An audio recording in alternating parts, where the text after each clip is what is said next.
শরীয়তপুরে এক নারীকে আটকে রেখে ধর্ষণের অভিযোগে 4 যুবককে গ্রেপ্তারের পর আদালতে পাঠিয়েছে পুলিশ। মানুষ মেরে সাফ করে ফেললো, এখন রেপের চার্জে ধরে।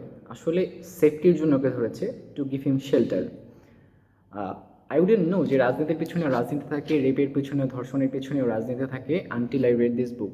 সো এই বইটা মূলত 69-এর গণঅভ্যুত্থানকে কেন্দ্র করে লেখা, যেখানে মেইন চরিত্র হচ্ছে ওসমান, এবং এর সাথে দুইটা সহপ্রধান চরিত্র আছে। একজন হচ্ছে হাড্ডি খিজির এবং হচ্ছে আনোয়ার।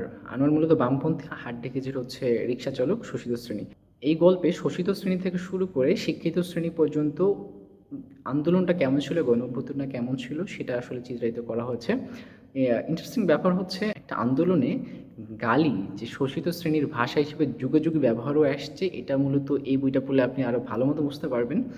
যেমন যেগুলো স্ল্যাংকে ভাবতাম আমি আধুনিক কালে স্ল্যাং, সেগুলো 69-এও যে ব্যবহার হতো সেটা এই বই পড়লেই বোঝা যায়। যেমন মায়েরে বাপ, আমি মায়েরে বাপকে ভাবতাম যে সেটা খুবই আধুনিক কালের স্ল্যাং, বা কাইন্ড অফ মায়েরে সিডিআই এই টাইপের স্ল্যাংকে মানে পরিবর্তিত করে মায়েরে বাপ করা হচ্ছে, বাট এটা 69-এ ইউজ করা হতো। সো এরকম আরও খারাপ খারাপ মায়েরে সিডিআই আর খানকির পুত এই টাইপের আরও অনেক স্ল্যাং আছে।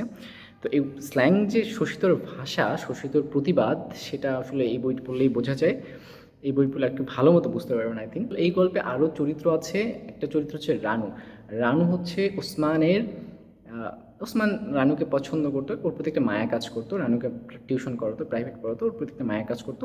আর এই গল্পে হচ্ছে ফাইনাল যে আউটপুটটা হয়েছে, ফাইনাল যে কনক্লুশন, সেটা হচ্ছে হাড্ডি খিজির হচ্ছে শোষিত শ্রেণী, যেহেতু রিক্সা চালায়, সেই ওই পর্যায় থেকে আন্দোলনকে বেগুমান করার ট্রাই করেছে যে যতটা পারে, এবং একসময় সে পুলিশের গুলিতে মারা যায়। পুলিশের গুলিতে মারা যাওয়ার পর ওসমান একদম হাড্ডি খিজিরের শোকে পাগল হয়ে যায়। ওসমানের সাথে হাড্ডি খিজিরের সম্পর্ক মূলত পাশাপাশি থাকা এবং এই আন্দোলনে শো দেয়, এবং হাড্ডি খিজির যখন পুলিশের গুলিতে মারা যায়, অ্যান্ড ওসমান একদম একদম স্বাভাবিক অবস্থা থাকে না, একদম পাগল প্রায় হয়ে যায়, পাগলই হয়ে যায় এক প্রকার। সো এই বইটা মূলত 69-এর গণঅভ্যুত্থানকে কেন্দ্র করে লেখা। যদি কেউ 69-এর গণঅভ্যুত্থান এর সামাজিক এবং রাজনৈতিক প্রেক্ষাপটটা বুঝতে চান, তাহলে এই বইটা পড়তে পারেন। তাছাড়া আই থিঙ্ক এই বইটা পড়লে আপনাদের বিরক্ত লাগতে পারে। সো তাই আমি রেকমেন্ড করছি না। কেউ পরিস্থিতি বা রাজনৈতিক সামাজিক অবস্থাটা বুঝতে চাইলে বইটা পড়তে পারেন।